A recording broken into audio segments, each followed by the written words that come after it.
Um, hey guys, how you guys all doing? It's Steve here from Globotel, and welcome to another live here on the DMCC. So today we're joined by Adam Barry, who's out in the UK. I'm sorry, Adam, I didn't even ask where about you are in the UK. I just know that it's nice and summery there at the moment. Yeah, it's a lovely day today.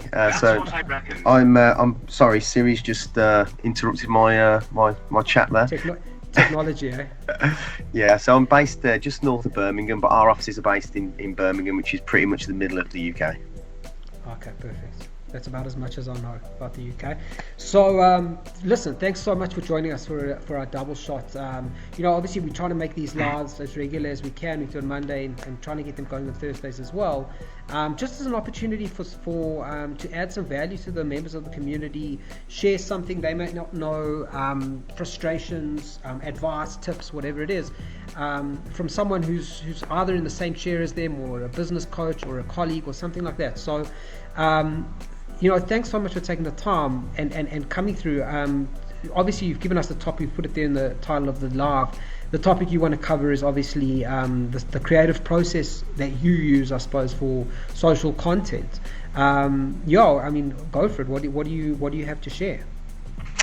Okay, cool. I'll probably give you just a quick intro, just so people sort of know where I'm coming from, sure. How it began. So, I've been in social media marketing for 6 years now. Started the business 6 years ago. Prior to that, I was actually in the construction industry. So I worked on building sites for 12 years, and the idea of working in social media or even marketing was never ever at the forefront of my mind. So I wanted to set up a recruitment app within construction, and that is the business that we were trying to set up. And off the back of that, at the time, Facebook and Instagram were just sort of like being used as business tools. This is going back 6 years ago. And you sort of had in the UK the rise of these lad pages like Unilad and Lad Bible, and at the time there was only on 500,000, maybe 1 million, but you could see that there was getting a bit of interest. And I thought, what if we had one of those for construction, where my aim with that was, let's build an audience over here, and then in 12 months time, when we launch a recruitment app, we can then start marketing our product to them. So without really knowing it, became a marketeer, if you like. Yeah, sure. But what happened then is the Facebook page, which was called On the Tools, it ended up just completely blowing up. And within a few months, we had like 500,000 people on this Facebook page. And then brands started approaching us, asking us if they could market their products on there and things like that. And at first we were like, no, that's not what we're trying to do. We've got this recruitment app. And what happened was the community that we built, which is on around 4 million UK followers now, quickly became more valuable to us than the actual recruitment idea. So we kind of accidentally fell into marketing, which it's a strange journey. So fast forward to where we are now, we're called Electric House, because what we found we were really good at was growing communities, niche communities, but we didn't want to keep going out as On the Tools or On a Budget, which is another one of our communities. So we needed something that sat above them. So we created technically what's an agency. We're a social media publishing group, and that means that we do all the creation. So we've pretty much got a creative department that does all the creative for the videos. We have in-house production, so we produce it, and then we distribute it via our communities if the product fits. If not, we'll go back through the clients' communities. So that's kind of where we've got to now. So I suppose where I feel I can offer value is, yes, we are essentially an agency, but we've also grown communities across various platforms, across TikTok and YouTube and Facebook and Twitter. So we've been there and we've done it. We own and we operate the communities, and we market to them. Great. So interesting. I know the topic that you want to share on is the creative process when creating social posts, but I just want to drill a little bit into what you've just said about community, because it's so funny. What you've described is this business journey where you went out to build a community that you could turn into a client base once the community was stronger. You ended up having a community that was just worth itself being a community. community is exactly what we're doing here in this Facebook group, is building a community of digital agencies and business owners who run digital businesses and trying to collaborate. And I think, as I say, it's not the topic we want to discuss today, but I think maybe it's worth discussing in the future, maybe have you on again, to discuss that value of community, because we tend to forget that. We tend to think as marketers, my job for my clients is go out and sell and sell and sell and sell. So that's what we do, is we put everything out there to sell, sell, sell. And we forget that community, just building something that's not only about selling, or maybe not even at all about selling. Our communities that we're building here are not at all about selling. They're about community, they're about nurturing, they're about sharing value, and the sale will come down the line, but it's about getting that. And I suppose I'm preaching to the choir here, because this is exactly what I suppose you've done. But yeah, sorry, I just wanted to pick that up, because I think it's a very valuable thing you've said about community. And Europe seemed to be a bit of a case study of something where community was the initial idea for ulterior motives and turned into community being community for community's sake. Yeah, no, and I will touch on that when I talk you through some of the creative processes we've got in house. Yeah. I will apologise. I'm working from home at the minute. I've got 3 kids in the house, and I can just hear like crying baby dolls and stuff. So yeah. if it does come through, please let me know. No, sure. Listen, we're all in the same boat, mate. Don't worry. Yeah. So the community thing is super important to us, because we often say that we're a community first publishing house, because if you go community first, it enables you to build this whole ecosystem that kind of fulfills itself.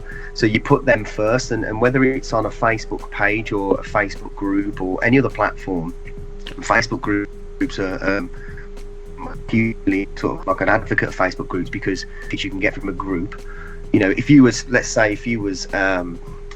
sold a gardening product, I wouldn't advise you to call your group the actual name of the gardening product you sell.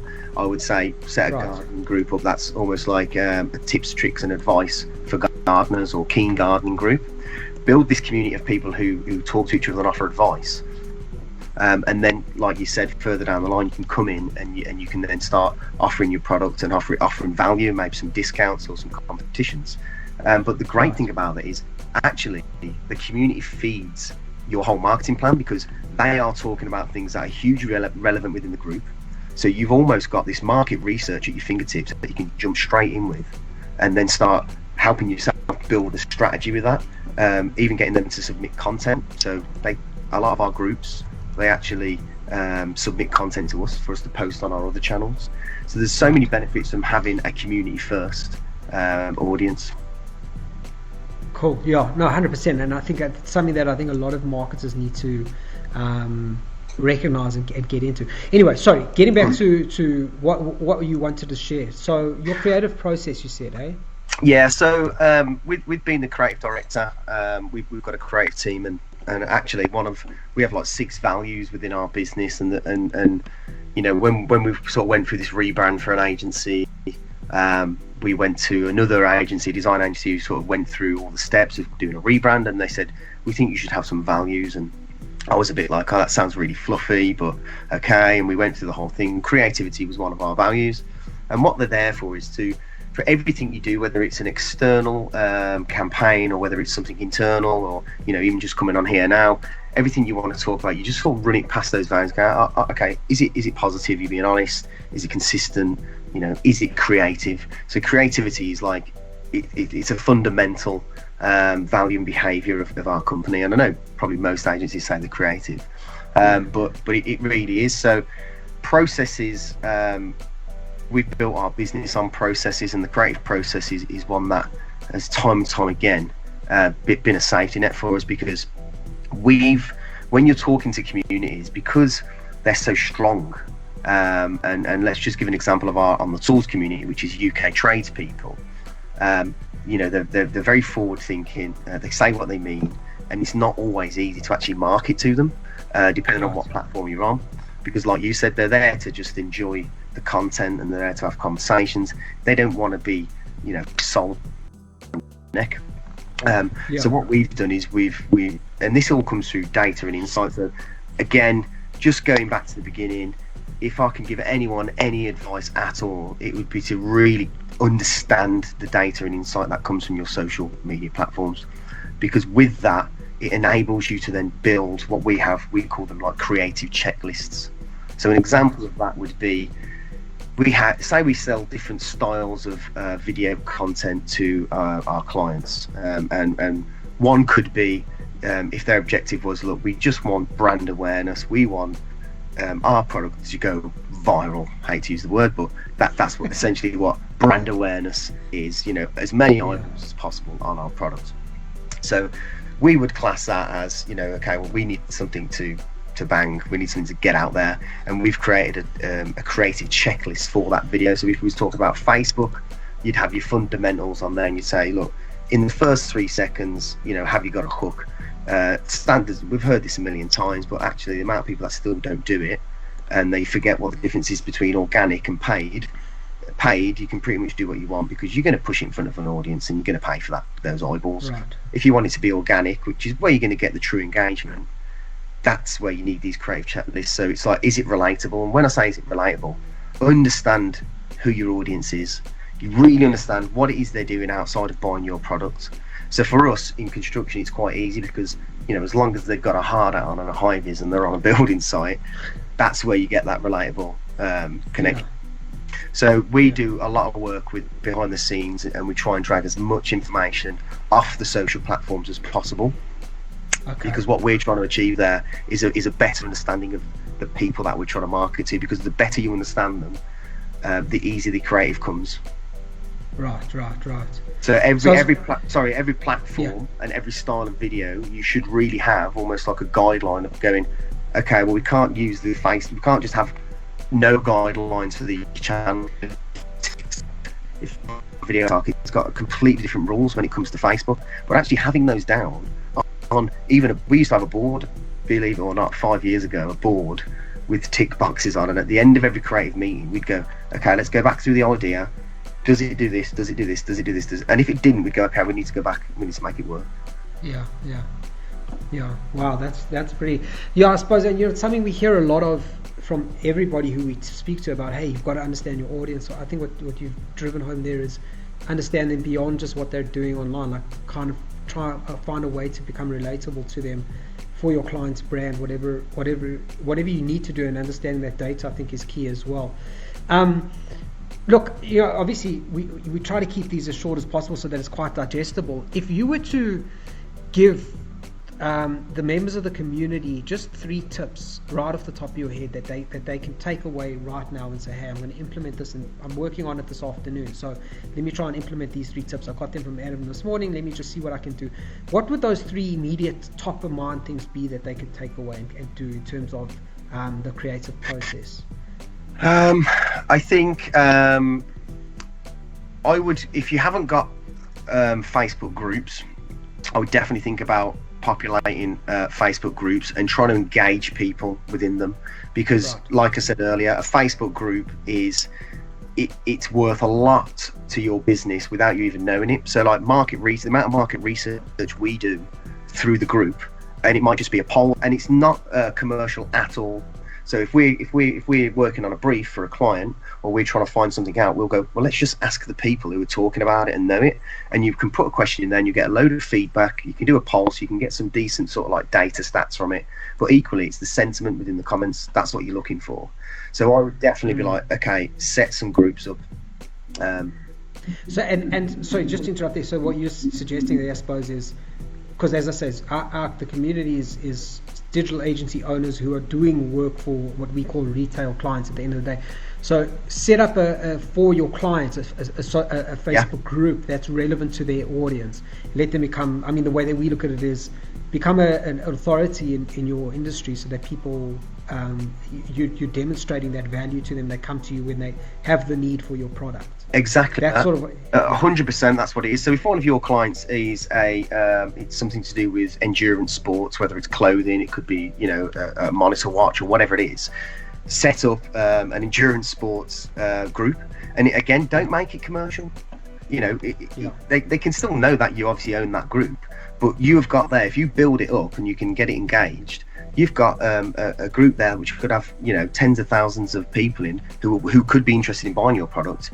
but it's all the market research as well that's at your fingertips. Even if you're looking at launching a product or a new campaign, or you want some insight into a product you've already got, you've got a group there of people who will be willing to give you the answer for it, because it's not overly commercial. So I say groups is huge, and polls as well. Polls are my favorite thing at the minute, because again, it was easy for me because I was in the trade, so I kind of knew the audience anyway, because I worked in it for 12 years, but I've not been in it now for 5 or 6 years, so I'm a little bit out of touch. So when new briefs come in or anything like that, I'm like, well, don't ask me, let's just ask the community. Let's see what they think of this. Let's see, if it's an insurance provider, okay, well, let's see who's buying liability insurance. Let's see who's buying tool insurance. Let's see how many people are doing this. And you put it in there, and that's what you get out of it. So polls are huge at the minute. And my next one, which isn't anything to do with creativity, I mean, it's a very creative platform, but get on TikTok, because we were sort of like slow getting on TikTok. I'm going to be honest with you. And because we built communities on other platforms, we were like, well, we've got our communities, but it wasn't about that. It's actually, if you're not on it and you're not going through the motions, how can you offer that service to a client? And what we were finding was a lot of our clients were coming to us and saying, what about TikTok? And we didn't really have an answer because we didn't know the platform. So we ended up launching a new community on TikTok, because we wanted to sort of like that to be sort of like our ambition. It was like, if we don't own and operate a channel and understand how it works, how are we going to keep hold of that client? Because they might be like, well, you're only sort of helping us on Facebook, you're not very diverse. So I would say get on TikTok, and actually at the minute the growth on there is insane. So now on to do that. Now, I suppose, sorry, on that last bit about, you kind of sounds like you're suggesting the old story of the digital marketer whose website is down. We tend to, why would you trust a digital marketer who doesn't have a great Facebook presence? Exactly that. It's like, you need to know the channels. If you're going to be providing to your clients, you need to be able to have a community on there yourself and know how it all works before you can start preaching to them about how they should do it for themselves. It's also funny you bring up TikTok, because I was actually talking to Hayley this morning about these double shots and actually introducing a little bit of a news element to them. While you're here and while we're talking about it, obviously TikTok's an interesting one, because about to be banned in America, about to not be banned in America, we're not sure what's going on. What's your take on that? Do you have any opinion on that?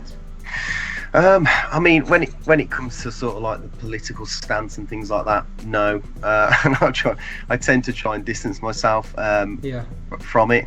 But I think, because I think that's what it is. It's a political move for it, and there's no plans on doing it in Britain. I think TikTok have got some competition, because there's been articles released from Facebook that they're rolling out Reels, which is a direct move towards. It's like when Zuckerberg couldn't buy Snapchat, and then he made Instagram stories, and that was pretty successful. So I think TikTok have got bigger problems, but we'll have to see, because they're looking at launching that soon, I know. Well, we're obviously keeping a close eye on that, because I know it's in the news all over the place, but it's a conversation for another day. Adam, thank you so much, man. I really appreciate you taking the time to share with us. Guys, obviously, if you weren't able to tune in now on the community, the video will stay up in the feed, and we'll obviously stick the video also onto our YouTube channel, so if you want to go check it out there, you can. And I think, definitely, Adam, I think we'd love to have you back, but maybe to chat more about the community side of things. I think you've obviously got quite a lot of insight there that I think you could share with the community. So we'll be in touch. Brilliant. Thanks for having me on. It's been great. Thanks. Awesome, man. Thank you for taking the time. We'll see you again soon. No problem. Cheers, mate. Bye-bye.